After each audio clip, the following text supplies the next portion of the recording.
जय माता दी। प्यारे भक्तों, चैत्र मास की शुरुआत हो चुकी है और आज की इस वीडियो में मैं आप सभी को सुनाने जा रही हूँ 7 देवी माता की महापुण्य फल देने वाली कथा। इन कथाओं को जो भी भक्त श्रद्धा और भक्ति के साथ पूरे चैत्र मास में रोज सुनता है, उस भक्त के घर में सुख, समृद्धि और धन का वास होता है। इस कथा के प्रभाव से घर में धन की कमी दूर होती है और व्यापार में वृद्धि होती है। प्यारे भक्तों, इतना ही नहीं, इन कथाओं के श्रवण से आपके जीवन के सभी संकटों से मुक्ति मिल जाती है। समाज में मान सम्मान बढ़ता है। यह कथा हर व्यक्ति को सत्य, धर्म और आदर्श जीवन जीने की प्रेरणा देती है। इन कथाओं को श्रद्धा पूर्वक सुनने से परिवार के सदस्यों के बीच आपसी समझ और प्रेम को बढ़ाती है। इसलिए भक्तों, अपने और अपने पूरे परिवार की मंगल कामना को करते हुए इस पावन कथा का रसपान करते हैं। हे सातों देवी माताओं, आपकी कथा कहने वाले और श्रद्धा पूर्वक सुनने वाले सभी भक्तों पर अपनी कृपा सदा सर्वदा बनाए रखना। जय माता दी। आइए सुनिए प्रथम कथा। एक बार शीतला माता ने सोचा कि चलो आज देखूं कि धरती पर मेरी पूजा कौन करता है, कौन मुझे मानता है। यही सोचकर शीतला माता धरती पर राजस्थान के डुगरी गांव में आई और देखा कि इस गांव में मेरा मंदिर भी नहीं है, न मेरी पूजा है। माता शीतला गांव की गलियों में घूम रही थी। तभी एक मकान के ऊपर से किसी ने चावल का उबला हुआ पानी यानी मार नीचे फेंका। वह उबला पानी शीतला माता के ऊपर गिरा, जिससे शीतला माता के शरीर में छाले फफोले पड़ गए। शीतला माता के पूरे शरीर में जलन होने लगी।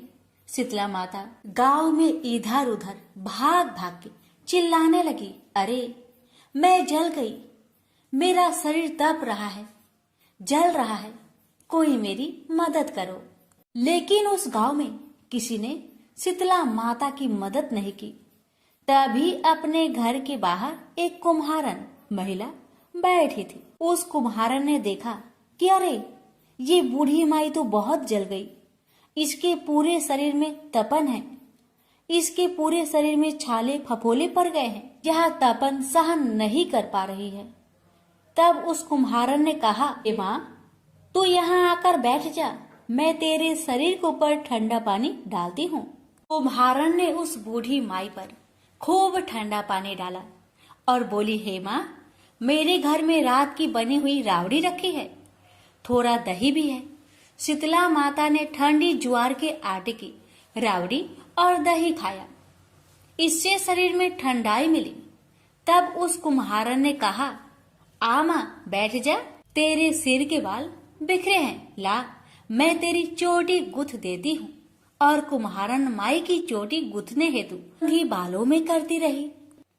अचानक कुम्हारन की नजर उस बूढ़ी माई के सिर के पीछे पड़ी तो कुम्हारन ने देखा कि एक आंख बालों के अंदर छुपी है। यह देखकर वह कुम्हारन डर के मारे घबराकर भागने लगी। तभी उस बूढ़ी माई ने कहा, रुक जा बेटी, तू डर मत, मैं कोई भूत प्रेत नहीं हूँ, मैं शीतला देवी हूँ। मैं तो इस धरती पर देखने आई थी कि मुझे कौन मानता है, कौन मेरी पूजा करता है। इतना कहा माता 4 भुजा वाली हीरे जवाहरत के आभूषण पहने, सिर पर स्वर्ण मुकुट धारण किए अपने असली रूप में प्रकट हो गई। माता के दर्शन कर कुम्हारन सोचने लगी कि अब मैं गरीब इस माता को कहाँ बैठाऊं। तब माता बोली, हे बेटी, तू किस सोच में पड़ गई।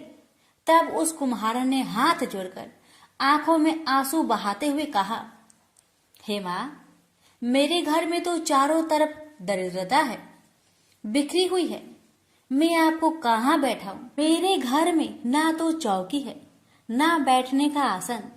तब शीतला माता प्रसन्न होकर उस कुम्हारन के घर पर खड़ी हुई। गधे पर बैठकर एक हाथ में झाड़ू, दूसरे हाथ में डलिया लेकर उस कुम्हारन के घर की दरिद्रता को झाड़कर डलिया में भरकर फेंक दिया और उस कुम्हारन से कहा, बेटी, मैं तेरी सच्ची भक्ति से प्रसन्न हूँ, अब तुझे जो भी चाहिए मुझसे वरदान मांग ले। तब कुम्हारन ने हाथ जोड़कर कहा, हे माता, मेरी इच्छा है अब आप इसी डुगड़ी गांव में स्थापित होकर यहीं रहो और जिस प्रकार आपने मेरे घर की दरिद्रता को अपनी झाड़ू से साफ कर दूर किया, ऐसे ही आपको जो भी होली की बात की, सप्तमी को भक्ति भाव से पूजा कर आपकी ठंडा जल, दही व बासी ठंडा भोजन चढ़ाए, उसके घर की दरिद्रता को साफ करना और आपकी पूजा करने वाली नारी जाति का अखंड सुहाग रखना, उसकी गोद हमेशा भरी रखना। साथ ही जो पुरुष शीतला सप्तमी को नाई के यहाँ बाल ना कटवाए, धोबी को कपड़े धुलने ना दे और पुरुष भी आप पर ठंडा जल चढ़ाकर, नारियल फूल चढ़ाकर परिवार सहित ठंडा बासी भोजन करे, उसके काम धंधे व्यापार में कभी दरिद्रता न आए। तब माता बोली, तथास्तु। हे बेटी, जो जो तुमने वरदान मांगे मैं सब तुझको देती हूँ। हे बेटी, तुझे आशीर्वाद देती हूँ कि मेरी पूजा का मुख्य अधिकार इस धरती पर सिर्फ कुम्हार जाति का ही होगा। तभी उसी दिन से डुगड़ी गांव में शीतला माता स्थापित हो गई और उस गांव का नाम हो गया सील की डुगड़ी। सील की डुगड़ी भारत का एकमात्र मुख्य मंदिर है। शीतला सप्तमी पर वहाँ बहुत विशाल मेला लगता है। इस कथा को पढ़ने से या श्रवण करने से दरिद्रता का नाश होने के साथ सभी मनोकामनाएं पूरी होती है। जय माँ शीतला सबका कल्याण करे। भगवान श्री राम, लक्ष्मण और सीता जी पिता दशरथ जी की आज्ञा से वनवास जाने लगे। रास्ते में सभी तीर्थ गंगा, जमुना, गोमती नदियों में पितृ तर्पण कर वन में कंदमूल फल फूल खाते हुए वन में अपना समय व्यतीत करने लगे। एकम के दिन लक्ष्मण जी ने राम जी की आज्ञा से फल मूल लाकर माँ सीता को दिए। तब माँ सीता ने 4 पत्तल परोसी। तब लक्ष्मण ने पूछा, भाभी माँ, हम 3 हैं, फिर 4 में क्यों परोसा? तब माँ सीता बोली, 1 पत्तल गौ माता की है। राम जी, लक्ष्मण जी गौ माता को पत्तल परोसती। तब राम जी ने पूछा, सीता जी, आपने खाना शुरू क्यों नहीं किया? तब सीता माँ बोली, मेरे तो राम कथा सुनने का नियम है। राम कथा सुनने के बाद ही मैं फल ग्रहण करूंगी। तब राम जी बोले, मुझे कथा सुना दो। लक्ष्मण जी बोले, मुझे सुना दो। तब माँ सीता बोली, औरत की बात औरत सुने।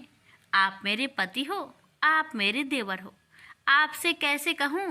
तब लक्ष्मण जी ने सोचा, इस जंगल में कौन औरत मिलेगी? तब लक्ष्मण जी ने अपनी माया से एक नगरी का निर्माण किया।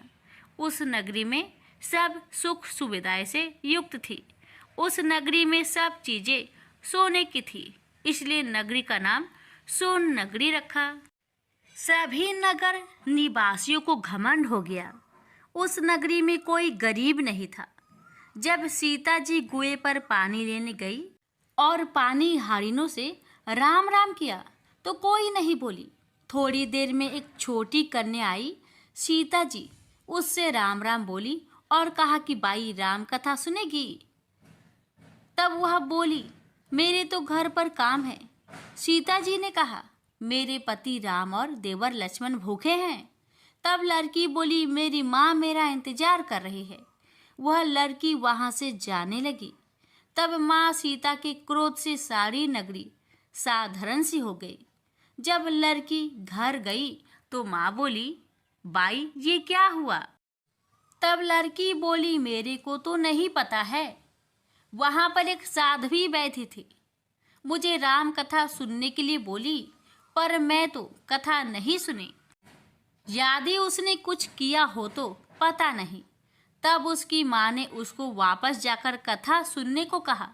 लड़की ने वापस जाकर कथा सुनने से मना कर दिया। तब उसकी बहू बोली, आपकी आज्ञा हो तो मैं कहानी सुनकर आती हूँ। जब बहू कुएं पर गई तो पानी भरे और खाली करे। तब सीता जी ने कहा, आपके घर पर कुछ काम नहीं है क्या? तब वह बोली, माता जी मैं तो सारा काम करके आई हूँ। तब माँ सीता बोली, तू मुझे माँ कहकर बुलाई, यदि तुझे समय हो तो मेरी राम कहानी सुन लोगी। तब वह बोली, माता जी कहानी सुनाओ, मैं प्रेम से कहानी सुनूंगी। चंदन चौकी मोतिया हार, राम कथा माहड़े हिड़बीड़ो आधार। राम कथा सुनाऊं, राम ने मनाऊं, राम कहे तो परदेश में जाऊं। सीता जी ने कहा, हे भाई तूने मेरी मृत्यु लोक में मदद करी, भगवान तेरी स्वर्ग लोक में रक्षा करेंगे। सीता जी ने राम कथा सुनाई, बाई ने कथा सुनी। आओ राम बैठो राम, जल भर झाड़ी लाई राम। केलारी दातून लाई राम, ठंडा जल भर लाई राम। संपाडो पधरावो राम, जकलैया टोपी ललाई राम। करा किलंगी लाई राम, स्वर्ण सिंहासन लाई राम। तापर आप बिराजो राम, झालड़ टिकारा लाई राम। शंख ध्वनि गरनाऊ राम, हिडिबे हीरा शोभे राम। निरखता मन मोहे राम, चरण शरण में आई राम। शरण आपरी ले लइयो राम, माखन मिश्री लाई राम। माखन मिश्री आरोगो राम, दूध भर कटोरी लाई राम। मेवा चिरंजी परोसू राम, खाती मीठी चाखा राम। चरखो फरखो आरोगो राम, रूच रूच भोग लगाऊं राम। जो भावे सो ले ल्यो राम, जल भर झाड़ी लाई राम। अभी आचमन कर ल्यो राम, रे श्याम गमछा लायो राम। हाथ मुँह पोछ लियो राम, पुष्पासु सेज बिछाऊ राम। अंतरिया छिड़काऊ राम, हिगलू डोलिया डलाऊ राम। सीता जी चरण दबावे राम, सुख भर सेज पोढ़ो राम। हजार पंखा ढोलू राम, थामे राम महा में राम। रोम रोम में राम ही राम, घट घट माया विराजो राम। मुख में तुलसी बोलो राम, खाली मिजाज काई काम। जब बोलो जब राम ही राम, बोलो पंछी राम राम। पूर्ण होवे मंगल काम। राम कथा पूर्ण हुई तो सीता जी ने कहा, हे भाई तूने मेरी राम कथा सुनी, मेरी सहायता की। राम जी लक्ष्मण को जिमाया है, भगवान तेरी भी रक्षा करेंगे, तुझे स्वर्ग का सुख मिलेगा। सीता माता ने उपहार स्वरूप अपने गले का हार दे दिया। जब वह घर गई तो उसके मटका सब सोने के हो गए। सासू जी ने कहा, ये सब तू कहाँ से लाई? मैं माँ सीता से राम कथा सुनी, ये इसी का फल है। सासू जी ने कहा, प्रतिदिन राम कथा सुनाना। बाई को राम कथा सुनते हुए बहुत दिन हो गए। अब उसने माँ सीता से पूछा, इसका उद्यापन विधि बतलाओ। तब सीता जी ने कहा, 7 लड्डू लाना, 1 नारियल लाना, उसके 7 भाग करना। 1 भाग मंदिर में चढ़ाना, जिससे मंदिर बनावे जितना फल होता है। 1 भाग सरोवर के किनारे गाड़ देना, जिससे सरोवर खुदवाने जितना फल होता है। 1 भाग भागवत गीता पर चढ़ाना, जिससे भागवत गीता पाठ करवाने जितना फल होगा। 1 भाग तुलसी पर चढ़ाना, जिससे तुलसी विवाह जितना फल होगा। 1 भाग कवाड़ी कन्या को देवे, जिससे कन्या विवाह जितना फल होगा। 1 भाग सूरज भगवान को चढ़ाना, जिससे 33 करोड़ देवी देवता को भोग लगाने जितना फल होगा।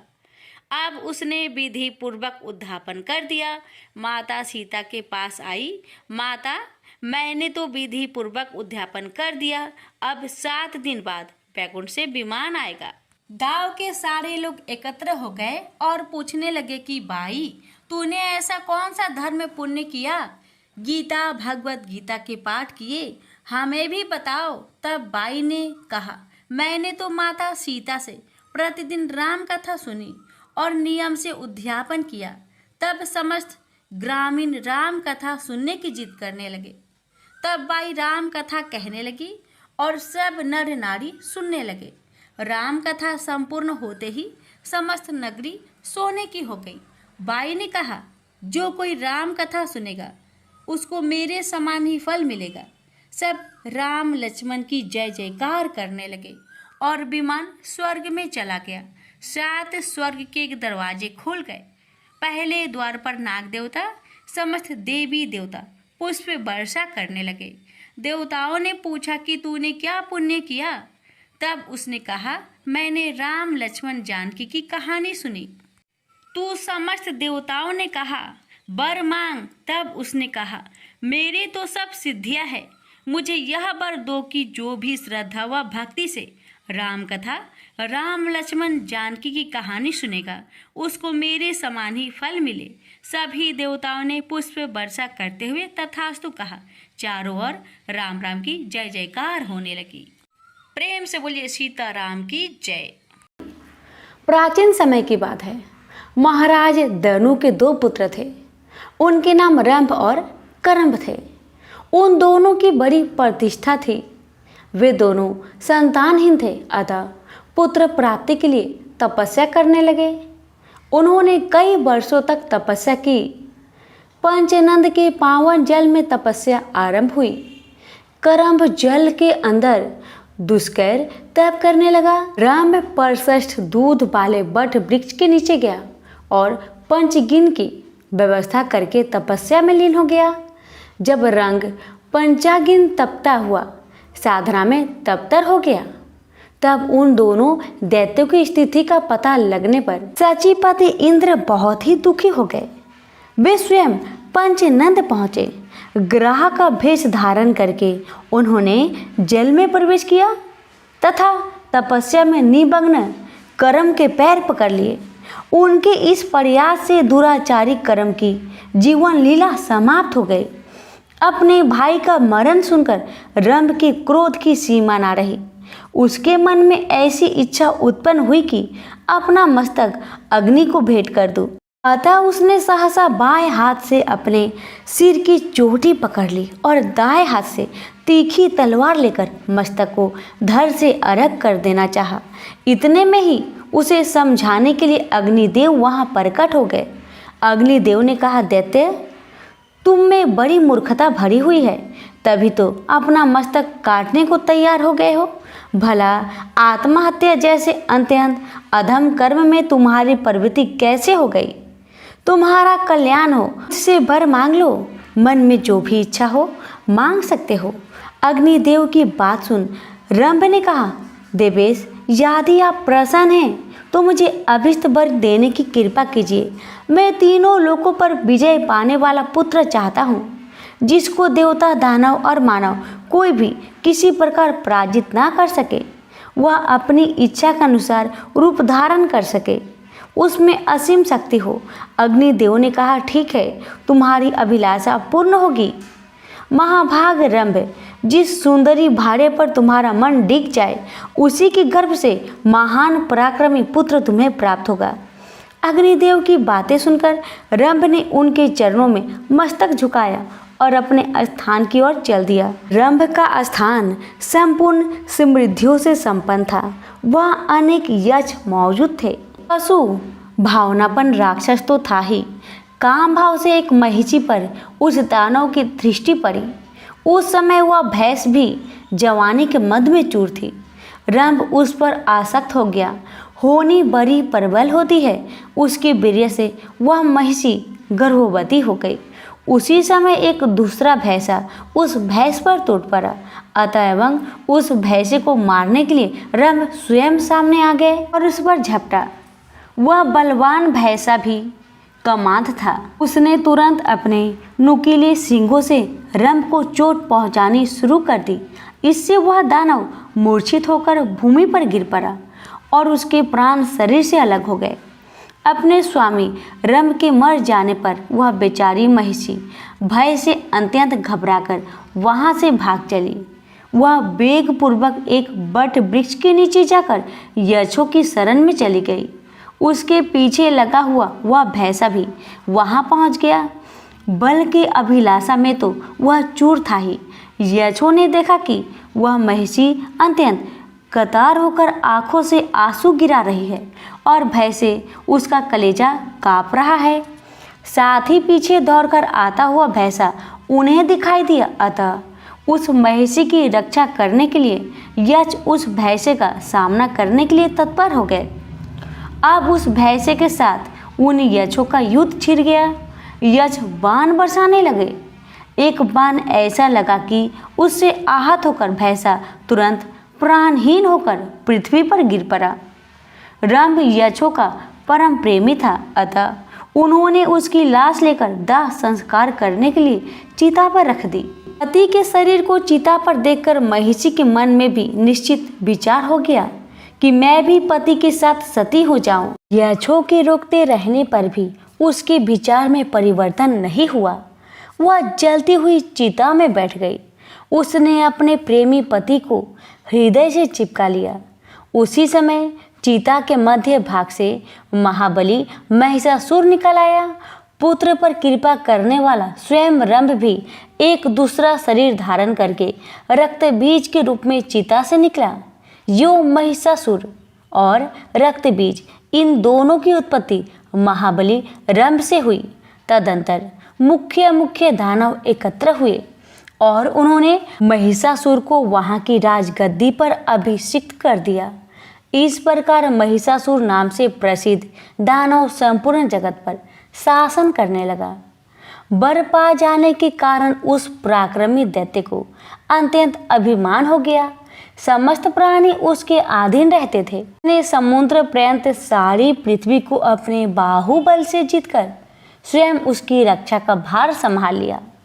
फिर एक दिन वह दैत्य की विशाल सेना लेकर स्वर्ग लोक की ओर चल दिया। उसकी सेना इतनी विशाल थी कि धरती कांपने लगी, दिशाएं डोलने लगी और आकाश थरा उठा। महिषासुर की विशाल सेना ने इंद्र की राजधानी अमरावती को घेर लिया। इंद्र ऐरावत हाथी पर सवार होकर देवताओं की विशाल सेना लेकर महिषासुर की सेना को स्वर्ग लोक से भगाने के लिए चल पड़े। इंद्र की सेना को देखकर महिषासुर ने अपनी सेनापति बिडाल को आदेश दिया, बिडाल, इंद्र को अपनी शक्ति और अपनी सेना पर बड़ा गर्व है, जाओ इंद्र के गर्व को चूर चूर कर दो। आगे पाते ही बिडाल की विशाल सेना इंद्र की सेना से जा भिड़ी। दैत्यों और देवताओं की सेना में घमासान युद्ध होने लगा। चारों ओर हाहाकार मच गया। अचानक इंद्र के पुत्र जयंत ने सूर्य की किरणों की तरह चमचमाते 5 बाण धनुष चढ़ाए और बिडाल पर छोड़ दिए। जयंत के छोड़े हुए दिव्य बाण बिडाल के छाती से आकर लगे और वह बुरी तरह घायल होने के साथ ही मूर्छित होकर अपने रथ से गिर गया। बिडाल के सारथी ने उसे उठाकर रथ पर लिटा दिया और रथ लेकर महिषासुर की सेना शिविर की ओर भागा। युद्ध भूमि से लौटे घायल बिडाल के पीछे पीछे हथियार फेंकती हुई इंद्र की सेना को देखकर महिषासुर की क्रोध की सीमा ना रही। उसने अपनी विशाल गदा उठाई और अपने सेनाच्य चितूर, उग्रस्त, उग्रवीर्य, असीलोमा, त्रिमन, बास्कक और अंधक आदि महादैत्यों के साथ एक विशाल सेना इंद्र की सेना पर टूट पड़ा।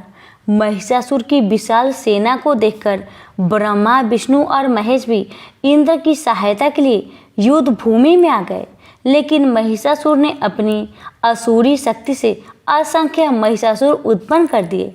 ब्रह्मा, विष्णु और महेश जिस और भी देखते उन्हें असंख्य महिषासुर दिखाई देते थे।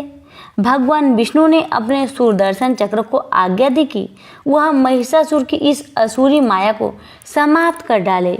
लेकिन सुदर्शन चक्र जैसे जैसे महिषासुर की गर्दन काटता गया, नए नए महिषासुर पैदा होते चले गए। यह देखकर ब्रह्मा, विष्णु और महेश अपने अपने स्थानों को चले गए। ब्रह्मा, विष्णु और महेश के जाते ही इंद्र और उसकी सेना के पांव उखड़ गए। देव सैनिक अपने प्राण बचाकर भागने लगे। महिषासुर की विजयी सेना ने अमरावती में प्रवेश किया और इंद्र के ऐरावत हाथी, कामधेनु गौ, उच्च श्रवा घोड़ा तथा अन्य सभी चीजों पर अधिकार कर लिया और बड़ी धूमधाम से इंद्र आसन पर बैठ गया। सारा स्वर्गलोक तीनों लोकों के सम्राट महिषासुर की जय जयकार से गूंज उठा। पराजित देवता निरक्षितों की तरह वनों और पर्वतों में मारे मारे फिरने लगे। उन्होंने इंद्र से कहा, देवराज, अब यह जिंदगी बोझ बन गई है। आज देवताओं के पास ना घर है, ना तन ढकने को कपड़े। आखिर कब तक हम निरक्षितों का जीवन बिताते रहेंगे? हमारी सलाह मानिए और पितामह ब्रह्मा के पास चलिए, वह कोई उपाय जरूर बताएंगे। सभी देवताओं के आग्रह पर इंद्र अपने सभी देवताओं के साथ ब्रह्मा जी के पास पहुँचे। इंद्र बोले, पितामह, इंद्र आसन पर अधिकार कर लेने के बाद भी महिषासुर के अत्याचारों का अंत नहीं हुआ, कोई उपाय बतलाइए। ब्रह्मा जी बोले, मैंने महिषासुर को अवध्य और अपराजित होने का वरदान दिया है। उसे उसी वरदान का गर्व है, लेकिन मैंने वरदान देते समय ये भी कहा है कि उसे ना तो पुरुष ही मार सकता है और ना ही पराजित कर सकता है। इंद्र बोले, इसका अर्थ क्या है? कोई स्त्री ही महिषासुर का वध कर सकती है? ब्रह्मा जी बोले, हाँ पुत्र, कोई स्त्री ही महिषासुर की अपार शक्ति से टक्कर लेकर उसका वध कर सकती है। इंद्र ने पूछा, ऐसी स्त्री कौन हो सकती है पितामह? ब्रह्मा जी ने कहा, चलो भगवान शिव के साथ भगवान विष्णु के पास चले, वही कोई उपाय सोच सकते हैं। ब्रह्मा जी भगवान शिव और इंद्र आदि देवताओं को लेकर क्षीर सागर में उस स्थान पर पहुंच गए जहां भगवान विष्णु शेषनाग की सैया पर शयन कर रहे थे। ब्रह्मा जी बोले, विष्णु जी, महिषासुर के अत्याचारों से दुखी देवता आज दर दर मारे फिर रहे हैं, आप ही इनके कष्टों को दूर कर सकते हैं। विष्णु बोले, पितामह, महिषासुर की असुरी माया को मेरा सुदर्शन चक्र भी पूरी तरह समाप्त नहीं कर पाया, फिर आप ही बताइए मैं आपकी किस तरह सहायता करूं? ब्रह्मा जी बोले, मैंने महिषासुर को अवध्य और अजय होने का वरदान देते समय कहा था कि संसार का कोई भी पुरुष उसका बाल भी बांका नहीं कर सकेगा। विष्णु बोले, इसका अर्थ है कि कोई नारी ही इस महादैत्य महिषासुर का वध कर सकती है?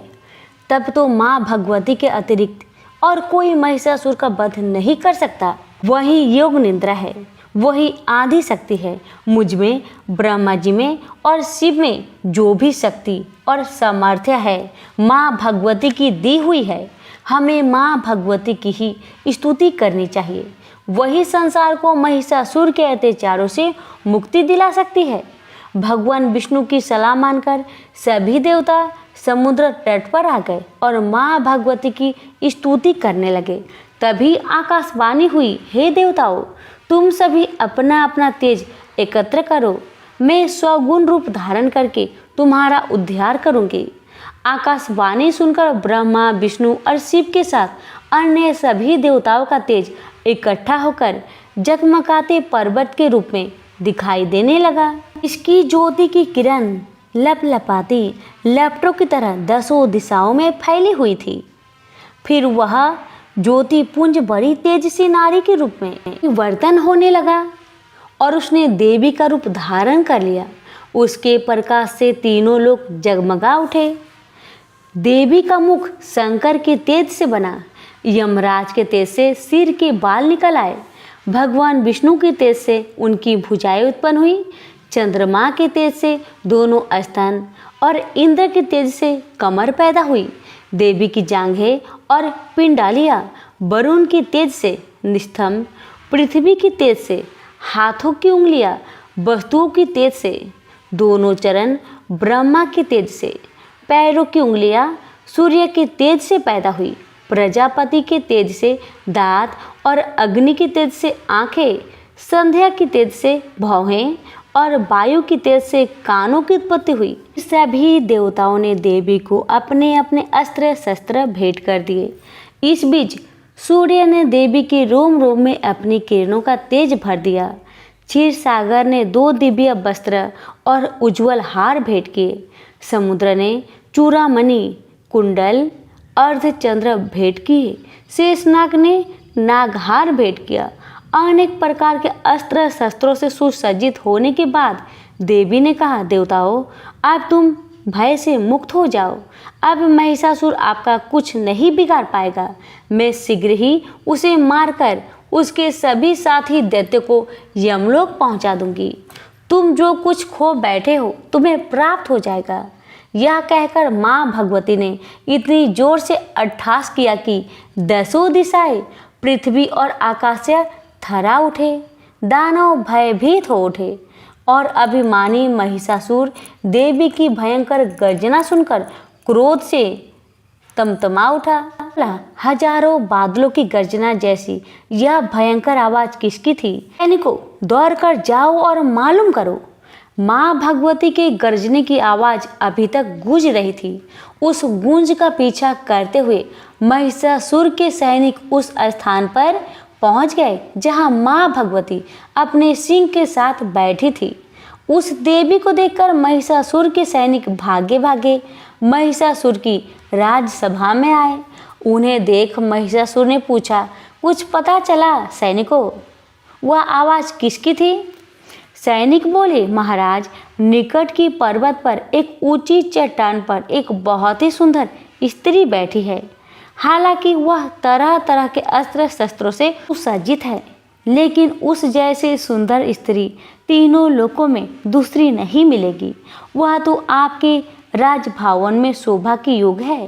सैनिकों की बात सुनकर महिषासुर ने अपने सेनापति चिछुक को आदेश दिया, सेनापति, जाओ और उस स्त्री को सम्मान सहित यहाँ ले आओ। आज्ञा पाकर सेनापति चिछुक कुछ सैनिकों को साथ लेकर माँ भगवती के पास पहुँचा। बोला, सुंदरी, आप इस निर्जन वन में अकेली क्यों बैठी हो? आपको तो दैत्यराज महिषासुर की महारानी होना चाहिए था, जो इस समय तीनों लोकों के स्वामी हैं। माँ भगवती गुस्से से तमतमाकर बोली, महादैत्य चिछुक, मैं महिषासुर की अभिलाषा को चूर चूर करके उसे यमलोक पहुंचाने के लिए यहाँ आई हूँ। जाकर महिषासुर से कहो कि वह मुझसे युद्ध करे। चिछुक ने आकर माँ भगवती का संदेश महिषासुर को सुनाया तो वह क्रोध से तमतमाकर बोला, सेनापति चिछुक, अपने साथ एक विशाल सेना लेकर जाओ। मेरा विचार है कि वह सुंदरी उस सेना को देखते ही भयभीत हो उठेगी और चुपचाप तुम्हारे साथ चली आएगी। आज्ञा पाकर चिछुक दैत्यों की एक विशाल सेना लेकर माँ भगवती के निकट पहुंचा तो उस भयंकर सेना को देखकर डरने की बजाय माँ भगवती ने अपना धनुष उठाया और इतनी तेजी से बाण बरसाने लगी कि चिछुक और उसकी सैनिक अपने हथियार हाथों में भी न ले सके। माँ भगवती की भीषण बाण बरसा ने असंख्य दानव सैनिकों को मौत के घाट उतार दिया। उसमें सेनापति चिछुक भी शामिल था। अपने सेनापति के मरते ही बचे खुचे सैनिक अपने अस्त्र शस्त्र फेंककर भाग टूटे और महिषासुर के पास आकर बोले, महाराज, वह स्त्री कोई साधारण स्त्री नहीं है। उसने हमारे सैनिकों को अपने शस्त्र निकालने तक का अवसर नहीं दिया और इतनी तेजी से ऐसी भीषण बाण वर्षा कर दी कि हमारी 3/4 सेना नष्ट हो गई। सेनापति चिछुर भी युद्ध में मारे गए। चिछुर की मृत्यु का समाचार सुनकर महिषासुर का क्रोध और भी भड़क गया। उसने अपने 2 सेनापतियों को आदेश दिया, सेनापति वास्कल और सेनापति दुर्मुख, अपनी अपनी सेना लेकर जाओ और उस स्त्री को या तो यहाँ आने पर विवश कर दो या फिर मार डालो। वहाँ सेनापति चिछुर के वध का उससे बदला लेकर ही आना। आज्ञा पाकर दोनों सेनापति अपनी अपनी सेनाओं के साथ माँ भगवती के साथ युद्ध करने के लिए गए, लेकिन उनका तथा उनकी सेनाओं का भी वही हाल हुआ जो हाल चिछुर की सेना का हुआ था। हर बार पराजय का समाचार सुनकर महिषासुर का क्रोध चरम सीमा पर पहुंच गया। उसने अपने शेष सभी सेनापतियों को साथ लिया और असंख्य सैनिकों को साथ लेकर युद्ध भूमि की ओर चल दिया। युद्ध भूमि में पहुंचकर उसने माँ भगवती से कहा, सामान्य सैनिकों को मारकर तेरा घमंड बढ़ गया है, लेकिन तू अब सावधान हो जा, तेरा काल तेरे सिर पर मंडरा रहा है। फिर भी यदि तू मेरी महारानी के रूप में मेरे राजभवन में चलने के लिए तैयार हो तो मैं तुम्हें क्षमा कर सकता हूँ। देवी भगवती बोली, युद्ध में क्षमा कायर मांगते हैं, ले संभाल तेरा बार। मैं तुझे तेरी समूची सेना और तेरे बचे खुचे सैनिकों सहित अभी समाप्त कर देती हूँ। देवलोक और पृथ्वी पर अधिकार करके तूने देवताओं और मनुष्यों को जितने दुख दिए हैं, मैं उतने ही बाणों से तेरे शरीर को बेध दूंगी। यह कहते ही देवी ने महिषासुर पर बाणों की वर्षा आरंभ कर दी। उनका सिंह भी क्रोधित हो उठा और दहाड़ता हुआ दानव सेना पर टूट पड़ा। देवी ने अपने ही रूप के अनेक गण उत्पन्न कर दिए। युद्ध भूमि में चारों ओर देवियां ही देवियां दिखाई देने लगी। वे भयंकर गर्जना करते हुए दानवों का संहार करने लगी। अपनी सेना का इतनी तेजी से संहार होते देख महिषासुर ने क्रोध से दांत पिसते हुए भैंसे का रूप धारण कर लिया और देवी के गणों पर टूट पड़ा। लेकिन जब देवी के गणों का वह कुछ न बिगाड़ सका तो देवी के सिंह की ओर बढ़ा। देवी बोली, महिषासुर, तेरी अंतिम घड़ी निकट आ चुकी है। जब तक मैं मधुपान करती हूँ तब तक तू और गरज ले। महिषासुर बोला, मूर्ख स्त्री, मैं अजय हूँ। संसार का बड़े से बड़ा योद्धा भी न तो मुझे मार सकता है न पराजित कर सकता है। तुम जैसी स्त्री मैं भला इतनी सामर्थ्य कहाँ जो तीनों लोकों की स्वामी महिषासुर से टक्कर ले सके। देवी बोली, मूर्ख, पितामह ब्रह्मा ने तुझे जो वरदान दिया था वह वरदान नहीं, श्राप था। लेकिन तू अभिमान के कारण ब्रह्मा जी के शब्दों के अर्थ को नहीं समझ पाया। उन्होंने स्पष्ट शब्दों में तुझे बता दिया था कि तेरी पराजय और मृत्यु पुरुष के हाथों से नहीं, स्त्री के हाथों से होगी। यह सुनकर महिषासुर बोला, इसका अर्थ है कि ब्रह्मा ने मुझे मूर्ख बनाया। यह तो देवताओं की पुरानी आदत है कि वे दानव के साथ आनंदी काल से ही छल करते आए। मैं पहले तुझे ठिकाना लगा दूं, फिर ब्रह्मा जी को ठिकाने लगा दूंगा। यह कहकर महिषासुर अपने खुरों से पृथ्वी को खोदने लगा। अपने लंबे नुकीले सींगों से पर्वत को उखाड़ उखाड़ कर देवी की ओर फेंकने लगा, जिससे पृथ्वी फटने लगी। उसकी पूंछ की फटकार से समुद्र पृथ्वी को डुबोने लगा। समूची सृष्टि इस तरह हाहाकार कर उठी जैसे प्रलय आ गई हो।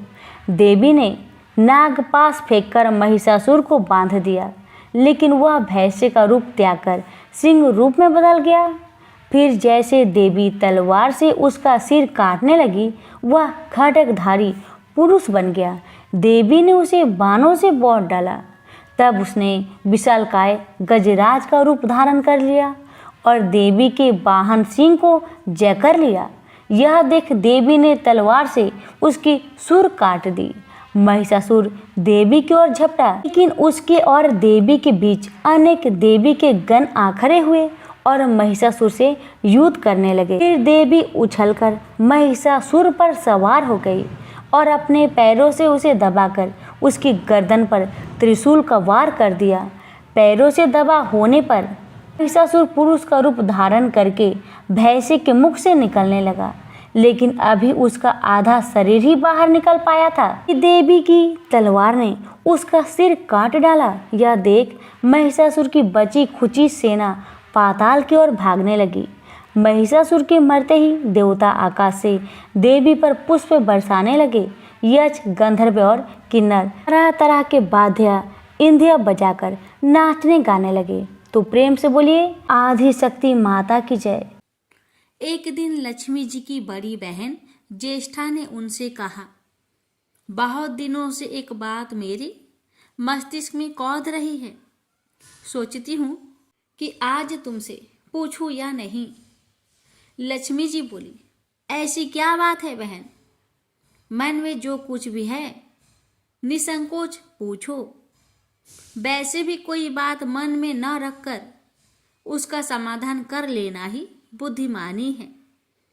लक्ष्मी जी ने मुस्कुराकर कहा, मैं अक्सर यही सोचती रहती हूँ कि सुंदरता में हम दोनों बराबर हैं, फिर भी लोग तुम्हारा आदर करते हैं और मैं जहाँ भी जाती हूँ वहाँ उदासी छा जाती है। मुझे लोगों की घृणा और क्रोध का शिकार होना पड़ता है, जबकि हम दोनों सगी बहनें हैं। ऐसा क्यों? लक्ष्मी जी ने हंसकर कहा, सगी बहन या समान सुंदरता होने से ही आदर नहीं मिलता, उसके लिए अपने को भी कुछ करना चाहिए। लोग मेरा आदर इसलिए करते हैं क्योंकि मैं उनके घर पहुंचते ही सुख के साधन जुटा देती हूँ। संपत्ति और वैभव से आनंदित होकर लोग मेरा उपकार मानते हैं, तभी मेरी पूजा करते हैं। उधर तुम्हारा यह हाल है कि जिसके यहाँ भी तुम जाती हो उसको गरीबी, रोग और आपदा सहनी पड़ती है। इसी वजह से लोग तुमसे घृणा करते हैं। कोई आदर नहीं करता।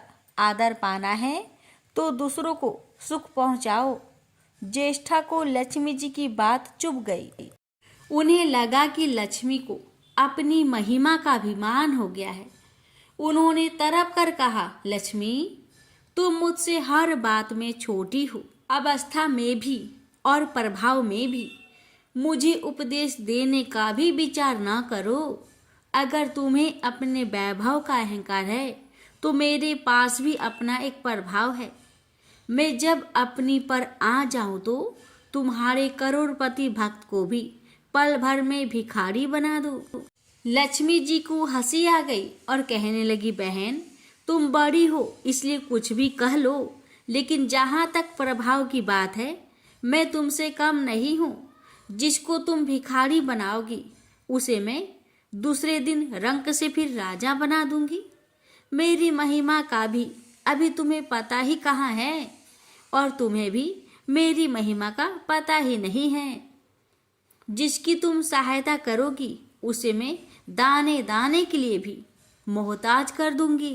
देखो बहन, दाने दाने के लिए तो तुम उसे मोहताज कर सकती हो जिससे मैं रूठ जाऊं। जिसके सिर पर मेरा बरद हस्त ना हो उसका तुम कुछ भी बिगाड़ सकती हो, परंतु जिस पर मेरी कृपा दृष्टि है उसका कोई भी बाल तक वाका नहीं कर सकता। अगर तुम अपना प्रभाव दिखाने को इतनी ही उतावली हो रही हो तो कल अपना प्रभाव दिखाकर देख लेना। ठीक है, बोलो कहाँ चले? दूर क्यों जाए, पास ही अनुराधापुर है। उसमें एक ब्राह्मण रहता है, दीनानाथ। वह रोज मंदिर में पूजा करने जाता है और मेरा पक्का भक्त है। उसी पर हमें अपनी अपनी महिमा दिखानी है। ज्येष्ठा को ताव आ गया। उन्होंने हाथ झटक कर कहा, ठीक है, ठीक है, देख लेना, कल तुम्हारा सिर ही झुक जाएगा। कहकर वह एक और चली गई। लक्ष्मी जी वहीं खड़ी बहन के क्रोध और अहंकार पर मुस्कुराती रही। दूसरे दिन दोनों बहन अनुराधापुर के विष्णु मंदिर में पहुंची। उन्होंने वेश बदल रखा था। साधारण स्त्रियों की तरह वे दोनों मंदिर के द्वार पर बैठ गई। लोग ने देखा अवश्य, किंतु किसी ने उनकी और कोई खास ध्यान नहीं दिया। ध्यान देने वाली कोई खास बात भी नहीं थी। वह मंदिर था और वहां हर रोज दीन दुखी आते जाते रहते थे। वहां आने वाले सभी किसी न किसी परेशानी में घिरे रहते थे। फिर भला उन्हें किसी दूसरे की परेशानी से क्या सरोकार हो सकता था? थोड़ी देर बाद उन्हें दीनू पंडित आया। दोनों बहनों की नज़र उस पर जम गई। पूजा करके जब वह लौटने लगा तो ज्येष्ठा ने कहा, लक्ष्मी, वह तुम्हारा भक्त आ रहा है, बन पड़े तो कोई सहायता करो। हाँ करती हूँ, कहकर लक्ष्मी जी ने एक पोला बांस दीनू के रास्ते में रख दिया जिसमें मोहरें भरी हुई थी। ज्येष्ठा ने बांस को छूकर कहा, अब तुम मेरा प्रभाव भी देख लेना। पूजा करके लौट रहे दीनू ने रास्ते में पड़ा हुआ वह बांस का टुकड़ा उठा लिया। उसका विचार था कि वह किसी न किसी काम में आ जाएगा। घर में 100 ज़रूरतें होती हैं। अभी वह पंडित कुछ ही आगे बढ़ा था कि उसे एक लड़का मिला। लड़के ने पहले पंडित जी से राम राम की, फिर बड़ी ही नम्रता से बोला, पंडित जी, मुझे अपनी चारपाई के लिए बिल्कुल ऐसा ही बांस चाहिए। दादाजी ने यह कहकर भेजा है कि जाओ बाजार से ले आओ। ऐसा बांस पंडित जी कहाँ मिलेगा? दीनू ने कहा, मैंने मोल नहीं लिया, रास्ते में पड़ा था सो उठा लाया। लो, तुम्हें ज़रूरत है तो तुम ही रख लो। वैसे बाजार में 1 रुपए से कम का नहीं है। लड़के ने चवन्नी देते हुए कहा, मगर मेरे पास तो यह चवन्नी है। पंडित जी, अभी तो आप इसे ही रखिए, बाकी 12 आने शाम को दे जाऊंगा। पंडित जी खुश थे कि बिना किसी हील हुज्जत के रुपया कमा लिया। दीनू पंडित जी ने चवन्नी लेकर बांस लड़के को दे दिया और वह चवन्नी अपनी डोलची में रख दी। मंदिर के पास खड़ी दोनों देवियाँ यह सारी लीला देख रही थी। ज्येष्ठा ने कहा, लक्ष्मी, देखो तुम्हारी इतनी सारी मोहरें मात्र एक चवन्नी में बिक गई। और अभी क्या, यह चवन्नी भी तुम्हारे भक्त के पास नहीं रुकेगी। चलो उसके पीछे चलते हैं और देखते हैं कि क्या होता है। दोनों बहनें दीपू के पीछे पीछे चलने लगी। एक तालाब के पास दीनू ने डोलची रख दी और कमल के फूल तोड़ने लगा। उसी बीच एक चारवाहे का लड़का आया और डोलची में रखी हुई चवन्नी लेकर भाग गया। दीनू को पता ही नहीं चला। फूल तोड़कर वह अपने घर चलने लगा। इतने में वही लड़का आता हुआ दिखाई दिया जिसने चवन्नी देकर उससे बांस ले लिया था। करीब आकर वह बोला, पंडित जी, यह बांस तो बहुत बचनी है। दादाजी ने कहा कि कोई हल्का बांस चाहिए, इसकी चारपाई ठीक न होगी। यह लीजिए, आप अपना बांस वापस ले लीजिए। कहकर उसने बांस पंडित जी के हवाले कर दिया। दीनू ने बांस ले लिया, लेकिन चवन्नी तो डोलची में थी ही नहीं। अब उसने कहा, बेटा, चवन्नी तो कहीं गिर गई, तुम मेरे साथ घर चलो, वहाँ दूसरी दे दूंगा। इस समय मेरे पास एक भी पैसा नहीं है, तब आप जाइए, मैं शाम को आकर घर से ले लूँगा। यह कहकर लड़का अपनी राह लौट गया। बांस फिर से पंडित जी के ही पास आ गया और लक्ष्मी जी होले से मुस्कुराई। उनको इस प्रकार मुस्कुराते देखकर ज्येष्ठा मन ही मन में जल उठी। वह बोली, अभी तो खेल शुरू ही हुआ है, देखते चलो कि मैं इसे कैसे तिगनी का नाच नचाती हूँ। दीनू बेचारा इस सब बातों से बेखबर अपनी ही धुन में आगे बढ़ा चला जा रहा था। उसे क्या पता था कि वह शतरंज का मोहरा बना हुआ है। वह तो धूप छाव की भांति दोनों बहनों का प्रभाव सहता चुपचाप चला जा रहा था। आगे चलकर गांव का एक अहीर मिला। उसने दीनू को चवन्नी वापस करते हुए बताया, पंडित जी, मेरा लड़का आपकी डोलची से यह चवन्नी उठा लाया था। वह बड़ा ही शैतान है। मैं आपकी वही चवन्नी लौटाने आया हूँ। हो सके तो उस शैतान को माफ़ कर दीजिएगा। दीनू ने आशीर्वाद देकर चवन्नी ले ली और प्रसन्न मन से उस लड़के को पुकारने लगा, जो शाम को घर आकर चवन्नी लेने की बात कहकर लौटा जा रहा था। आवाज़ सुनकर लड़का लौट आया। अपनी चवन्नी वापस पाकर वह भी प्रसन्न हो गया। दीनू पंडित निश्चित मन से घर की ओर बढ़ने लगा। उसके एक हाथ में पूजा की डोलची थी और दूसरे हाथ में वही 5 हाथ का लंबा बांस। राह चलते दीनू पंडित सोच रहा था, बांस तो काफ़ी बजनी है तो मजबूत भी होगा, क्योंकि ठोस है। इसे दरवाजे के छप्पर में लगा दूंगा, कई साल के लिए बल्ली से छुटकारा मिल जाएगा। ज्येष्ठा को उसके विचार पर क्रोध आ गया। लक्ष्मी जी के प्रभाव से दीनू को लाभ होता देख वह मन ही मन बुरी तरह जली जा रही थी। जब उन्होंने देखा कि पंडित का घर करीब आ गया है तो कोई उपाय न पाकर उन्होंने दीनू को मार डालने का विचार किया। उन्होंने कहा, लक्ष्मी, धन संपत्ति तो मैं छीन ही लेती हूँ, अब तुम्हारे भक्त के प्राण भी ले लूंगी। देखो वह किस तरह तड़प तड़प कर मरता है। और वह तुरंत सांप बनकर दीनू की ओर दौड़ पड़ी। लक्ष्मी जी को तनी सा भी घबराहट नहीं हुई। वह उसी तरह खड़ी मुस्कुराती रही। सहसा दीनू चौक पड़ा। एक भयानक सांप फन उठाए उसकी ओर झपट रहा था। प्राण तो सभी को प्रिय होते हैं, उपाय रहते कोई अपने को संकट में नहीं पड़ने देता। दीनू ने पगडंडी वाला रास्ता छोड़ दिया और एक और को भागने लगा, लेकिन सांप बनी ज्येष्ठा उसे भला कहाँ छोड़ने वाली थी। वह तो उस गरीब के प्राणों की प्यासी हो चुकी थी। वह भी दीनू के आगे पीछे दाएं बाएं बराबर दौड़ती ही रही। दीनू घबरा गया।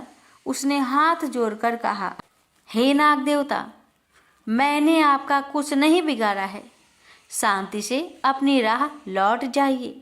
आखिर क्यों मुझ गरीब के पीछे पड़े हो? व्यर्थ में किसी ब्राह्मण को सताना अच्छी बात नहीं है।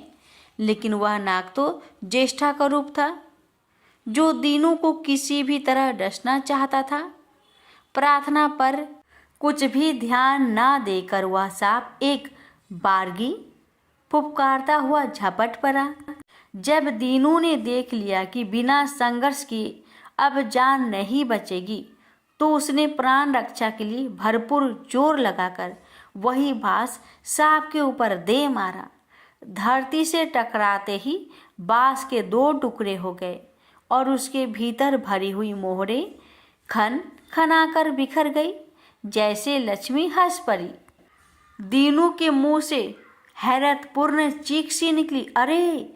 थोड़ी देर के लिए वह ठगा सा खरा आंखें फाड़े उन मोहरों की ओर देखता रहा। एक पल के लिए तो वह सांप को भूल ही गया, परंतु फिर जैसे उसे झटका सा लगा। सांप का ध्यान आते ही उसने उसकी ओर गर्दन घुमाई तो देखा कि बाँस की चोट से सांप की कमर टूट गई है और वह लहूलुहान अवस्था में झाड़ी की ओर भागा जा रहा था। दूसरे क्षण वह मोहरों पर लौट गया और कहने लगा, तेरी जय हो लक्ष्मी माता, जीवन भर का दरिद्र आज दूर हो गया। तेरी महिमा कौन जान सकता है। चलो अब घर में बैठकर तुम्हारी पूजा आरती करूँगा। और फिर जल्दी जल्दी उसने सारी मोहरे अंगोछे में बांध दी और लंबे लंबे कदमों से घर की ओर चल दिया। पीछे एक पेड़ की छाया में खड़ी लक्ष्मी अपनी बहन ज्येष्ठा से मुस्कुराकर पूछ रही थी, कहो बहन, सच बताना, बड़प्पन की था मिली की अभी नहीं? बड़प्पन किसी को कुछ देने में ही है, उसे छीनने में नहीं। ज्येष्ठा ने कोई उत्तर नहीं दिया। वह चुपचाप उदास खड़ी रही। लक्ष्मी जी ने उनका हाथ पकड़कर कहा, फिर भी हम दोनों बहनें हैं, जहाँ रहेंगी साथ ही रहेंगी। आओ अब चले। प्यारे भक्तों, तो ये थी लक्ष्मी जी की महिमा की कथा। प्रेम से बोलिए महालक्ष्मी माता की जय। एक सेठ सेठानी थे। उनके एक बेटा और बहू थे।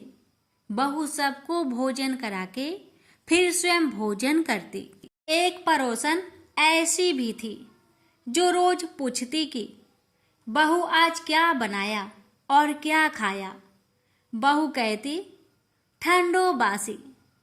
एक दिन उसके पति ने ऐसा सुनकर विचार किया कि आज तो पकवान बनाए जाए, फिर देखे कि मेरी पत्नी क्या कहती है। उसने तरह तरह के पकवान बनवाए और घर के सभी लोगों ने एक साथ बैठकर भोजन किया। आज भी पड़ोसन ने पूछा तो बहू ने कहा, ठंडो बासी। सेठ के लड़के ने सोचा, हो ना हो कोई बात अवश्य है, जिससे कि मेरी पत्नी ऐसा कहती है? उसने पत्नी से पूछा, तुम रोज ठंडो बासी खाया, ऐसा क्यों कहती हो, जबकि हम सबने एक साथ बैठकर कई तरह के पकवान खाए? उसकी पत्नी बोली, हम लोग जो खा रहे हैं वह बाप बूढ़ों की कमाई है। जिस दिन आप कमा कर लाओगे उस दिन मैं समझूंगी कि ताजा भोजन कर रही हूँ। अब एक दिन लड़के ने माँ से कहा, माँ, मैं एक बड़े शहर में कमाई करने जा रहा हूँ। माँ बोली, बेटा, अपने पास इतना धन है कि खाया नहीं खुटेगा। माँ के मना करने पर भी बेटे ने स्वयं कमाने का दृढ़ निश्चय कर लिया और जाते समय पत्नी से कहा, मैं जब तक कमाकर बहुत सा धन लेकर ना आऊं, तुम चूल्हे की आग मत बुझने देना। एक दिन चूल्हे की आग बुझ गई तो वह मन ही मन घबराने लगी, कहीं मेरे पति पर संकट तो नहीं आन पड़ा। जल्दी से पड़ोस में से आग लाकर चूल्हे में रख दूं, ऐसा विचार करके पड़ोस में गई। वहां पड़ोसन चौथ माता का व्रत पूजन कर रही थी। पड़ोसन ने कहा, थोड़ी देर में आकर ले जाना। बहू ने पड़ोसन से पूछा, आप यह व्रत क्यों करती हैं? इससे क्या मिलता है? पड़ोसन ने कहा, चौथ माता के इस व्रत को करने से अन्न लक्ष्मी मिले और अपनी मनोकामना पूरी हो। अब बहू भी चौथ माता का व्रत करने लगी। दीवार पर चौथ माता बनाई। उस दिन घी गुड़ का चूरमा बनाकर रात्रि को चंद्रमा को अर्घ्य देकर भोजन करती। ऐसा करते करते बहुत दिन हो गए। चौथ माता ने उस बहू के पति को सपना दिया कि साहूकार का बेटा, तू जागे कि सोवे, तेरी पत्नी बहुत याद कर रही है। घर जाकर उसकी चिंता मिटा। तू दुकान खोलकर कंकु केसर का पगलिया बना के बैठ जाना। आज तेरा हिसाब किताब चुकता हो जाएगा। अब तो चौथ माता ने जैसा कहा था वैसा ही हुआ। उसने घर जाने की तैयारी की और गाड़ी भर के धन दौलत लेकर चल दिया। रास्ते में एक बड़ा सा काला नाग फन फैलाए बैठ गया और कहने लगा, आज तो मैं तुझे डसूंगा, छोड़ूंगा नहीं। आज तेरी आयु पूरी हो गई है। तो सेठ के लड़के ने कहा, आज चौथ माता ने मुझे सपना दिया है तो मैं अपनी पत्नी से मिलने घर जा रहा हूँ। वहाँ मेरी पत्नी बहुत चिंता कर रही है। मैं उससे मिलकर जरूर आऊंगा, तब तुम मुझे डस लेना। नाग ने कहा, तुम शपथ पूर्वक कहकर जाओ तो मैं तुम्हें जाने दूंगा, परंतु लौट कर नहीं आए तो तुम्हारे घर आकर मैं तुम्हें डस लूंगा। इस प्रकार सर्प को वचन देकर वह अपने घर पहुंचा। वहां सभी से हंसी खुशी से मिला और भोजन करके उदास होकर बैठ गया। उसकी पत्नी ने उदास होने का कारण पूछा तो पति ने काले नाग वाली बात बताते हुए कहा, यदि मैं उसके पास नहीं जाऊंगा तो वह घर आकर मुझे डस लेगा। पत्नी बहुत चतुर थी। उसने कहा कि आप घबराओ नहीं, लेट जाओ, मैं एक उपाय करती हूँ। पत्नी ने कमरे की 7 पीढ़ी सिराओ धोई।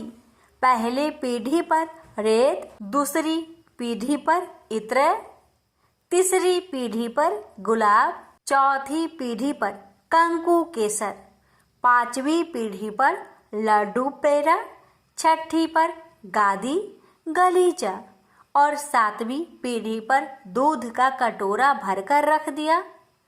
इस प्रकार वह 7 ही पीढ़ी सजाकर बैठ गई। आधी रात होते ही नाग आकर पीढ़ी चढ़ने लगा। पहली पीढ़ी पर रेत में लौट गया और कहने लगा कि सेठ की बहू ने आराम तो बहुत दिया, पर वचन से बंधकर आया हूँ, सो डसूंगा अवश्य ही। इस प्रकार 7 पीढ़ियों पर नाग आराम करता हुआ और कहता हुआ कि डसूंगा जरूर। कमरे में जाने ही वाला था कि चौथ माता ने विचार किया कि मैं इसे नहीं बचाऊंगी तो संसार में धर्म कर्म और व्रत पूजन को कौन मानेगा। अब तो गणेश जी, चंद्रमा जी और चौथ माता ने उसे बचाने का विचार किया। चंद्रमा जी ने उजाला किया, चौथ माता ढाल बनी और गणेश जी ने तलवार लेकर नाग को मार दिया और ढाल से ढक दिया। अब बहू भी थकी हारी सो गई। दिन उगा तो लोग बेटे से मिलने आए, परंतु बेटा बहू तो उठे ही नहीं थे। बहुत देर हो गई तो माँ उन्हें उठाने गई। माँ ने सातों पीढ़ियों पर जो कुछ देखा तो बहुत घबराई और बेटा बहू को आवाज लगाई, बेटा बहू उठे तो देखा कि एक ढाल तलवार वहां पड़ी है। अब ढाल उठाई तो वहीं काला नाग मरा हुआ पड़ा है। बेटा बहू ने सोचा कि आज तो धर्म कर्म ही आड़े आए हैं, जो भगवान गणेश जी और चौथ माता ने अपनी रक्षा की है। हे चौथ माता, आपने जैसी सेठ के बेटे बहू की रक्षा की वैसी ही रक्षा सबकी करना। प्रेम से बोलिए चौथ माता की जय हो, गणेश भगवान जी की जय हो। एक बार एक राज्य में एक राजा रहा करता था। राजा बहुत ही बुद्धिमान और बलशाली था। राजा सदैव अपनी प्रजा का बहुत अच्छे से ध्यान रखता था। प्रजा भी अपने राजा को बहुत पसंद करते थे। राजा की 2 बेटियां थी। राजा अपनी दोनों बेटियों से बहुत प्रेम करता था। राजा की छोटी बेटी देखने में बहुत सुंदर और आकर्षण थी और राजा की बड़ी छोटी बेटी के मुकाबले थोड़ा कम सुंदर थी। राजा की छोटी बेटी 11 माता की पूजा किया करती थी और सभी लोग राजा की छोटी बेटी से बहुत प्रेम करते थे और बहुत प्रशंसा किया करते थे। राजा भी अपनी छोटी बेटी को बड़ी बेटी से अधिक प्रेम करता था, जिस कारण राजा की बड़ी बेटी को अपनी छोटी बहन से बहुत नफरत होने लगी थी। राजा की दोनों बेटियां जब बड़ी हो गई तब एक पड़ोस राज्य में रहने वाला राजकुमार राजा की बड़ी बेटी के लिए रिश्ता लेकर आया। लेकिन जैसे ही उस राजकुमार की नज़र राजा की छोटी बेटी पर पड़ी तो वह राजकुमार राजा की छोटी बेटी पर आकर्षक हो गया और उससे पहली नज़र में ही प्रेम कर बैठा। उस राजकुमार ने राजा की बड़ी बेटी के साथ विवाह करने से मना कर दिया और उसने राजा से कहा कि मैं आपकी छोटी बेटी से विवाह करना चाहता हूँ। जिसके बाद राजा की बड़ी बेटी यह देखकर अपनी छोटी बहन से बहुत क्रोधित हो गई और राजा की बड़ी बेटी ने अपनी छोटी बहन को अपना सबसे बड़ा दुश्मन मान लिया। राजा की बड़ी बेटी ने अपनी छोटी बहन से बदला लेने का निर्णय लिया, जिसके लिए उसने अपनी छोटी बहन को जान से मारने का प्लान बनाया। राजा की बड़ी बेटी ने अपनी छोटी बहन को मारने के लिए सबसे पहले एक लड्डू में जहर मिलाकर अपनी छोटी बहन को दे दिया और उसको लड्डू खाने के लिए कहा।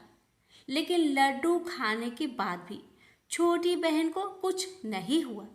बड़ी बहन यह देखकर बहुत आश्चर्यचकित हो गई, लेकिन बड़ी बहन ने हार नहीं मानी और उसने जब रात में छोटी बहन अपने कमरे में सो रही थी तब एक मटके में सांप रखकर उस कमरे में छोड़ दिया। लेकिन सांप भी छोटी बहन का कुछ नहीं कर पाया, जिसके बाद बड़ी बहन ने अपनी छोटी बहन से कहा कि चलो हम लोग कुएं में से पानी भरकर लाते हैं। जिसके लिए वह अपनी छोटी बहन को पानी भरने के बहाने कुएं के पास ले गई और उसने अपनी छोटी बहन को कुएं में धक्का दे दिया। लेकिन छोटी बहन को तब भी कुछ नहीं हुआ, क्योंकि हर बार 11 माता उसकी रक्षा कर रही थी और उधर बड़ी बहन अपने सारे प्रयासों के बाद असफल हो रही थी, जिससे वह बहुत क्रोधित होती जा रही थी। फिर उसने अपनी छोटी बहन के पास जाकर उससे खुद ही पूछा कि मेरी छोटी बहन, तुमको पता है भगवान ने सबकी मृत्यु एक निश्चित समय पर लिखी हुई है, और कैसे तुम्हारी मृत्यु होगी क्या यह तुम जानती हो? तब छोटी बहन ने अपनी बड़ी बहन को बताया कि हाँ, मैं तो जानती हूँ मेरी मृत्यु कैसे होगी। छोटी बहन से यह सुनकर बड़ी बहन मन ही मन बहुत प्रसन्न होने लगी और उसने अपनी छोटी बहन से कहा कि तो मुझे अपनी मृत्यु का राज बताओ। छोटी बहन ने अपनी बड़ी बहन से कहा कि मेरी मृत्यु तो एक तोते में है, जो तोते के गले में एक हार है, उससे मेरी मृत्यु होगी। जब कोई भी व्यक्ति तोते को मारकर वह हार अपने गले में पहनेगा तो मैं मूर्छित हो जाऊंगी, और जैसे ही उस हार को अपने गले से उतारेगा तो मैं वापस से जीवित हो जाऊंगी। अपनी छोटी बहन की मृत्यु का राज जानकर बड़ी बहन बहुत ही खुश हो गई और उसने अपनी छोटी बहन को मारने के लिए उसके पालतू तोते को ढूंढना शुरू कर दिया, और छोटी बहन को इस बात का आभास हो गया था कि कोई उसकी जान लेना चाहता है, जिसके लिए वह अपने पिताजी के पास गई और उसने अपने पिताजी से कहा कि पिताजी, मेरी मृत्यु के बाद आप मुझे जलाइएगा मत, बल्कि आप मुझे अपनी पुरानी वाली हवेली में एक पलंग में लिटाकर छोड़ दीजिएगा। अपनी छोटी लड़की की यह बात सुनकर राजा बहुत आश्चर्यचकित हो गए। राजा ने अपनी छोटी बेटी से पूछा, बेटी, तुम ये क्या कह रही हो? तब राजा की छोटी बेटी ने बताया, पिताजी, समय किसी के लिए नहीं रुका है, कब क्या हो जाए किसी को कुछ पता नहीं है। और फिर राजा ने अपनी छोटी बेटी से कहा कि तुम ऐसी बातें क्यों कर रही हो? 3 दिन में तो तुम्हारा विवाह है। लेकिन छोटी बेटी ने अपने पिताजी को ऐसा करने पर मजबूर कर दिया और उनसे वचन ले लिया। राजा ने भी अपनी छोटी बेटी की बात स्वीकार कर ली और 2-3 दिनों के बाद जब शादी का समय आया तब राजकुमार बारात लेकर राजा के घर आया और राजकुमार और राजा की छोटी बेटी का विवाह शुरू हो गया। जैसे ही राजा की छोटी बेटी राजकुमार के साथ फेरे लेना शुरू करती है तो उसकी बड़ी बहन अपनी छोटी बहन के कमरे में जाकर उसके तोते को पकड़ लेती है और उसको जान से मार देती है। तोते के गले में जो हार था उसको अपने गले में धारण कर लेती है। जैसे ही बड़ी बहन उस हार को अपने गले में धारण करती है तो उधर छोटी बहन 3.5 फेरे ही ले पाती है और वहीं पर बेहोश होकर गिर जाती है। जिसके बाद राजा ने बड़े बड़े दर्द हकीमों को बुलाया और अपनी छोटी बेटी का इलाज करने के लिए कहा। राजा की बात सुनकर वैद्य ने छोटी बेटी को जब चेक किया तो राजा को बताया कि आपकी छोटी बेटी ना तो जीवित है और ना ही मरी हुई है। यह मैं ऐसा पहली बार देख रहा हूँ। राजा ने वैद्य और हकीम को यह बात बाहर बताने से मना कर दिया और उनको कहा कि अगर तुमने यह बात किसी को बाहर बताई तो हम तुम्हें फांसी दे देंगे। राजा ने अपनी छोटी बेटी को पुराने महल में ले जाकर एक पलंग में लिटा दिया और वहां पर कुछ सैनिक को तैनात कर दिया। वापस अपने महल पर आ गया। राजा की बड़ी बेटी अपने पिताजी के पास आई और कहने लगी कि पिताजी, अगर यह शादी संपन्न नहीं हुई तो आपकी इज्जत का क्या होगा? आप कहे तो आपकी इज्जत बचाने के लिए राजकुमार से शादी करने के लिए तैयार हूँ। जिसके बाद राजा ने अपनी बड़ी बेटी की बात मान ली और राजा ने बड़ी बेटी को छोटी बेटी की कपड़े पहनाकर मंडप पर भेज दिया। लेकिन राजकुमार यह जान गया कि यह राजा की छोटी बेटी नहीं बल्कि यह राजा की बड़ी बेटी है। लेकिन जब राजकुमार ने शादी करने से मना किया तो सभी लोगों ने राजकुमार को विवश करके राजा की बड़ी बेटी से बचे हुए फेरे को संपन्न करा दिया और विवाह करवा दिया। जिसके बाद राजकुमार राजा की बड़ी बेटी को अपने महल ले गया। राजकुमार राजा की बड़ी बेटी से ना तो बात करता था, न ही उसको पसंद करता था और ना ही उसके आसपास भटकता था। और राजकुमार ने यह फैसला लिया था कि वह अपनी प्रेमिका को ढूंढ कर रहेगा और यह जानकर रहेगा कि उसके साथ हुआ क्या है।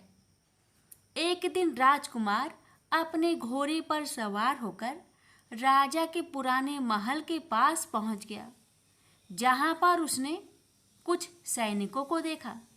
महल के पास पहुंचकर राजकुमार ने जब महल को ध्यान से देखा तो वह समझ गया कि यह तो हमारे ससुर जी का महल है।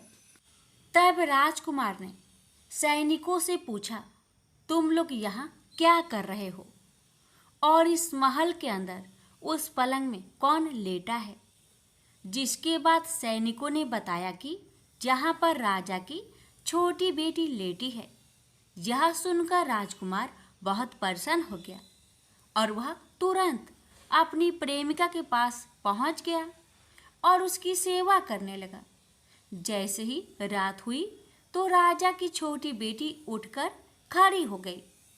राजकुमार यह देखकर बहुत खुश हो गया और उसने अपनी प्रेमिका से पूछा कि तुम यहाँ क्या कर रही हो?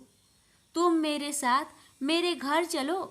राजा की छोटी बेटी ने राजकुमार को सारी बातें बता दी कि मेरी जान एक तोते में बसी थी और मैंने यह बात सिर्फ अपनी बड़ी बहन को बताया था और मुझे पता है कि उसने ही मुझे मारने का प्रयास की है। उसके पास एक हार है जिसको वह सुबह पहन लेती है और रात को उतार देती है। जब तक वह हार को पहने रहती है तब तक मैं मूर्छित रहती हूँ और जैसे ही वह हार को उतार देती है तो मैं जीवित हो जाती हूँ। और जब तक मेरी बड़ी बहन के पास वह हार है तब तक मैं ऐसे ही जीवित और मूर्छित होती रहूँगी। अगर मेरी बड़ी बहन के पास जो हार है वह मेरे हाथ में लग जाए तो मैं हमेशा के लिए जीवित हो जाऊंगी। राजकुमार यह बात सुनकर राजा की छोटी बेटी के पास रहने का निर्णय ले लिया और अपने बचे हुए सारे फेरे उस पलंग में लेटी राजकुमार की छोटी बेटी के साथ ले लिया और अपना विवाह पूर्ण कर लिया और वहीं पर ही रहने लगा। देखते ही देखते कुछ समय में राजा की छोटी बेटी और राजकुमार की पत्नी पेट से हो गई। एक दिन राजकुमार को किसी काम से बाहर जाना पड़ा। तब छोटी बहन के पेट में बहुत तेज दर्द होने लगा, जिसके बाद उसने 11 माता का आह्वान किया। जिसके बाद वहाँ पर 11 माता प्रकट हुई और उन्होंने अपनी भक्तों के दर्द को दूर किया और एक पुत्र की प्राप्ति करवाई। और वहीं पर अचानक से राजकुमार भी आ गया। राजकुमार ने 11 माता को देखा तो वह आश्चर्यचकित हो गया और उसने तुरंत माता को प्रणाम किया। और 11 माता ने राजकुमार से कहा कि जब तुम्हारा बेटा 5 वर्ष का हो जाए तो तुम अपनी पत्नी का हार आकर इसके गले में डाल देना। और देखते ही देखते राजकुमार और राजा की छोटी बेटी का पुत्र 5 वर्ष का हो जाता है। तो राजकुमार अपने बेटे से कहता है कि बेटा, मैं कुछ काम से बाहर जा रहा हूँ, तुम अपनी माता का ध्यान रखना। और वहाँ से चला जाता है। राजा को बाहर निकलता देख बड़ी बहन के सैनिक देख लेते हैं और बड़ी बहन को जाकर सारी बातें बता देते हैं। जिसके बाद बड़ी बहन अपनी छोटी बहन के पुत्र को वहाँ से उठवा लेती है और उसको मरवा देती है। छोटी बेटी के पुत्र को 2 टुकड़े करवा देती है। पहला टुकड़ा चक्की के पास छुपा देती है और दूसरा टुकड़ा अपनी पलंग के नीचे रख देती है। अब 11 माता भिखारी का रूप लेकर आती हैं। एक भिखारी का रूप रखकर बड़ी बहन के पास चली जाती है। जिसके बाद वहाँ पर भिक्षा मांगने लगती है। बड़ी बहन अपने नौकरों से कहती है कि जाकर भिक्षा दे दो। लेकिन जैसे ही नौकर 11 माता को भिक्षा देने के लिए जाते हैं तो माता उन्हें मना कर देती है और कहती है कि मैं तुम्हारी महारानी से ही भिक्षा लूँगी। जिसके बाद बड़ी बहन स्वयं ही भिक्षा देने के लिए माता के पास आती है। तब माता एक बिल्ली का रूप लेकर उसके कमरे में चली जाती है और वहाँ पर छोटी बेटे के पुत्र को 2 टुकड़ों को आपस में जोड़ देती है और उसे जीवित कर देती है और उसे वहाँ से ले जाती है। राजकुमार अपने बेटे को लेकर अपनी पत्नी के पास जाता है और उससे कहता है कि तुम इसका ध्यान रखना। अगर तुम इस बच्चे को अच्छे से ध्यान रखोगी तो मैं तुमसे बात करूँगा। एक दिन राजकुमार अपने बच्चे से कहता है कि तुम मम्मी से उनके गले का हार मांग लो। जिसके बाद राजकुमार का लड़का अपनी मम्मी के पास जाता है और कहता है कि मम्मी, मुझे तुम्हारा हार चाहिए जो तुमने गले में पहन रखा है। यह सुनकर पहले तो बड़ी बहन बहुत क्रोधित होती है, पर उसको यह याद आता है कि राजकुमार ने कहा था कि अगर मैं इस बच्चे का ध्यान अच्छे से रखूंगी तो वह मुझसे बात करेंगे। जिसके कारण वह हार को उस बच्चे को दे देती है और वह तुरंत हार ले जाकर अपने पिताजी को दे देता है। और तभी राजकुमार अपने बेटे को लेकर वहाँ से जाने लगता है और अपनी पत्नी से कहता है कि तुम हमारे लिए खाना बनाकर रखना, मैं शाम को आकर तुम्हारे साथ खाऊंगा। और वह अपने बेटे को लेकर वहाँ से चला जाता है। जिसके बाद वह राजा के पास जाता है और उसको सारी बातें बता देता है। राजा अपनी बड़ी बेटी की यह करतूत सुनकर बहुत क्रोधित होते हैं और अपनी परवरिश पर ही दोष देने लगते हैं और राजकुमार को अपनी छोटी बेटी के साथ रहने के लिए आदेश देते हैं। 11 माता ने जैसी कृपा छोटी बेटी पर की वैसी ही कृपा अपने सभी भक्तों पर करना, हर कष्टों को दूर करना। प्रेम से बोलिए एकादशी माता की जय। इस कथा को हर एकादशी व्रत कथा के साथ जरूर सुनना चाहिए। इससे लक्ष्मी नारायण एकादशी माता की विशेष कृपा प्राप्त होती है। प्रेम से बोलिए लक्ष्मी नारायण की जय, एकादशी माता की जय। अब सुनिए हर व्रत कथा के साथ सुनी जाने वाली लोभिया जी की कहानी।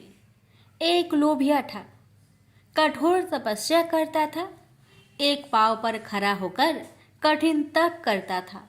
उसने भगवान को प्रसन्न करने के लिए कठोर तप किया। उसके शरीर पर चिड़िया ने घोंसला भी बना लिया। तपस्या करते 12 वर्ष हो गए। भगवान ने सोचा इसको इतना समय हो गया, अब इसकी परीक्षा लेनी चाहिए। भगवान जानते थे यह बहुत लोभी है, इसलिए भगवान ने एक सोने की मुड्डी उसके पांव के पास फेंक दी। तब लोभिया की नजर उस मुड्डी पर पड़ी तो उसने मुड्डी पांव के नीचे दबा ली। भगवान की माया से भला लौ बचा है। भगवान धरती पर आए और लोभिया से बोले, लोभिया, तेरी तपस्या में हीन है, तुझे इस तपस्या का फल नहीं मिलेगा। तब लोभिया ने अपनी गलती मानी और भगवान के चरण पकड़ लिए और पूछा, हे भगवान, इस तपस्या का हीन कैसे जाएगा? तब भगवान जी को उस पर दया आ गई और उन्होंने कहा, यदि रोटी बनाकर आखिरी रोटी कुत्ते की नहीं बनाई तो फल तुझे मिलेगा। जिमाकर दक्षिणा नहीं दी तो फल तुझे मिलेगा। सब कहानी कथा सुनकर तेरी कहानी नहीं सुनी तो फल तुझे मिलेगा। तभी से सभी व्रत की कहानी सुनने के बाद लोभिया जी की कहानी सुनी जाती है। प्रेम से बोलिए हरे कृष्णा।